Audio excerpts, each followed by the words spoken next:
آپ نے ذکر کیا کہ دین کی تعبیر، اس کے اوپر بھی بہت ساری باتیں رہتی ہیں، اور آپ نے اس پہ اوبیسلی غامدی صاحب کی پوری فکر ہے، پورا لٹریچر ہے، اور آپ سے بہتر کوئی سمجھتا نہیں ہے. تو بنیادی طور پہ مختصراً اگر آپ بیان کر پائیں کہ دین کی کیا مختلف ایک تعبیر ہے جو آپ لوگوں نے سمجھی اور جو یہاں پہ ہمارے روایتی ہمارے محلے مسجد کے علماء سمجھتے ہیں اور آپ سمجھتے ہیں، اس میں بنیادی فرق کیا ہے اگر مختصراً؟ جی، امت کے اندر اصل میں دین پر جو غور و فکر کیا ہے ہمارے علماء نے، اس کے 3 بڑے منہاج زیر بحث رہے ہیں. منہاج سے مراد وہ میتھڈالوجی جس کی روشنی میں دین کو سمجھا جاتا ہے. ایک ہے سلفی منہاج، ایک ہے فقی منہاج، اور ایک ہے صوفی منہاج.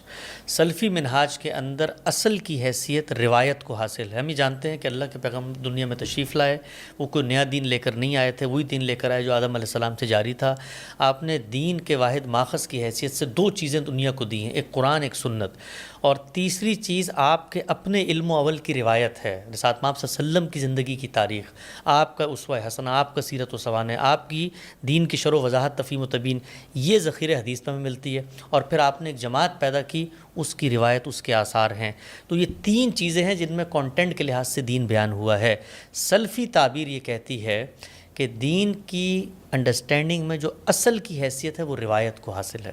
وہ جو کچھ رسالت مآب صلی اللہ علیہ وسلم کی تاریخ ہے اس کی روشنی میں ہم نے سورسز کا مطالعہ کرنا ہے، وہ حدیث کی روشنی میں قرآن پڑھنا ہے. صحیح ہے. دوسرا جو نقطہ نظر ہے وہ ہمارے ہاں فقی منہاج کا ہے. وہ یہ کہتے ہیں کہ انڈرسٹینڈنگ کے اندر اصل حیثیت اجماع کو حاصل ہے، جو میجورٹی کہتی ہے، چاہے وہ قرآن کی آیت کی تشریح ہو، چاہے وہ رسالت مآب صلی اللہ علیہ وسلم کی احادیث کی توضیح ہو، چاہے وہ صحابہ کے آثار کی قرآن و سنت کے ساتھ باہمی تعلق کو تلاش کرنے کی جستجو ہو. ہر جگہ پر اجماع کو دیکھا جائے گا، کنسنسس کیا کہتا ہے، میجورٹی کیا کہتی ہے. تیسرا جو نقطہ نظر ہے وہ ہمارے صوفیہ حضرات کا ہے. وہ یہ کہتے ہیں کہ دین کی حقیقت اور دین کی جو معرفت ہے وہ تقرب اللہ ہے. تو اللہ کا قرب اور اللہ کا حقیقی مشاہدہ اور مواجہہ یہ مقصود ہے. اس کے لیے انہوں نے پورا کا پورا ایک متبادل فریم ورک ڈیولپ کیا. تو یہ 3 تعبیرات ہیں. انہی 3 تعبیرات کے زیر اثر آپ کو مختلف علماء ملتے ہیں. دنیا کے اندر کوئی بہت ساری مذہب اسلام کی تشریحات نہیں، یہ 3 ہی تشریحات ہیں. پھر اس کے اندر سے علماء اپنے اپنے اختصاص کی چیزیں پیدا کرتے ہیں. بہت بڑی تعداد ہے علماء کی جنہوں نے ان تعبیرات کو پیش کیا، اور اس کے ساتھ ساتھ اور بھی بہت ساری خدمات انجام دیں. کوئی فقہ پر غور و فکر کر رہا ہے، کوئی حدیث کی خدمت کر رہا ہے، کوئی اصول مرتب کر رہا ہے. لیکن دیکھنے کے لحاظ سے یہ میتھڈالوجی ہے. اس میں ایک چوتھی میتھڈالوجی کا اضافہ ہوا ہے جو دبستان شبلی کے علماء نے کیا ہے. اس کا آغاز شبلی نعمانی سے ہوتا ہے، ان کے شاگرد سید سلیمان ندوی ہیں. اسی طرح علامہ اقبال وہی بات کر رہے ہیں. اس عہد کے اندر مولانا ابوالعلا صاحب مودودی یہی بات کر رہے ہیں. ہمارے عہد کا ایک بڑا نام مولانا امین حسن اصلاحی، مولانا وحید الدین خان، خود جاوید احمد غامدی صاحب اس دبستان سے جڑے ہوئے ہیں.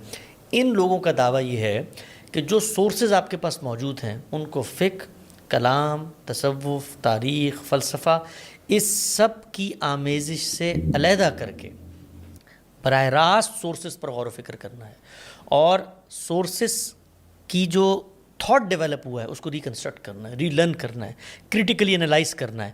اور اس کی روشنی میں جو ٹولز استعمال کیے جائیں گے وہ یونیورسل ٹولز ہیں جو کسی کلام کو سمجھنے کے لیے کیے جاتے ہیں. تو اس سے فرق کیا واضح ہوتا ہے کہ یہاں پر اصل کی حیثیت اللہ کی کتاب کو ہے، اور اللہ کی کتاب کو سامنے رکھ کر 5 چیزیں ایسی ہیں جو آپ کو ان باقی تینوں تھاٹس کے اندر نظر آئیں گی جو یہاں پر نہیں ہیں. یہ 5 چیزیں نہ ہونا اس فکر کو ممتاز کرتا ہے. اس میں پہلی چیز کیا ہے؟ یہ لوگ یہ کہتے ہیں کہ جو دین کا کانٹینٹ ہے اس میں سب سے بڑی گمراہی یہ ہے جب آپ سمجھتے ہیں اس کو کہ آپ زبان کو زبان کے طریقے پر نہ جانیں. زبان نطق ہے، جیسے بولی جاتی ہے، زبان منطق نہیں ہے. تو قرآن مجید ایک زبان کے اندر آیا ہے. زبان الفاظ پر مشتمل ہوتی ہے، الفاظ کلام کے اندر ڈھلتے ہیں، کلام کا ایک سیاق و سباق ہوتا ہے. قرآن مجید ایک مرتب منظم صورتوں کی صورت میں آپ کے سامنے آتا ہے، تو اس پر آپ نے غور کرنا ہے. تو زبان کو زبان کے طریقے پر سمجھنا ہے، منطق کے طریقے پر نہیں سمجھنا. دوسری چیز اس فکر کے علماء کہتے ہیں کہ اللہ تعالیٰ یہ کہتا ہے کہ محکمات بالکل متعین ہے اور متشابہات کے در پہ نہیں ہونا. خدا کا وجود، خدا کیسا ہے، جنت، جہنم، یہ سب چیزیں آپ کو تشبیہ کے اسلوب میں سکھائی گئی ہیں. آپ تصوف میں جائیے، خدا کی ذات کا علم آپ حاصل کرنا چاہتے ہیں. ہم یہ کہتے ہیں کہ قرآن کہتا ہے لیسا کمثلہ شیء، تو ہم محکمات پہ جاتے ہیں، متشابہات کے در پہ نہیں ہوتے. تیسری چیز یہ ہے کہ علم اور عقل کے مسلمات ہم قرآن مجید سے اخذ نہیں کرتے، وہ اللہ تعالیٰ نے ہماری فطرت میں بھی ڈالے ہوئے ہیں اور اسٹیبلش ہسٹری کے ساتھ بھی چلے آ رہے ہیں۔ اس وقت آپ دیکھتے ہیں بڑے بڑے فتنے پیدا ہوئے ہیں جو قرآن پہ غور و فکر کرتے ہیں اور کہتے ہیں کہ یہ قرآن مجید میں کہاں بیان ہوا ہے کہ جی بنی اسماعیل کوئی قوم تھی، یہ کہاں بیان ہوا ہے کہ مکہ کی طرف منہ کر کے نماز پڑھے تو پیٹرا کا شہر ہے۔ تو ہم یہ بات بتاتے ہیں کہ علم اور عقل کے مسلمات کلام میں بیان نہیں ہوتے۔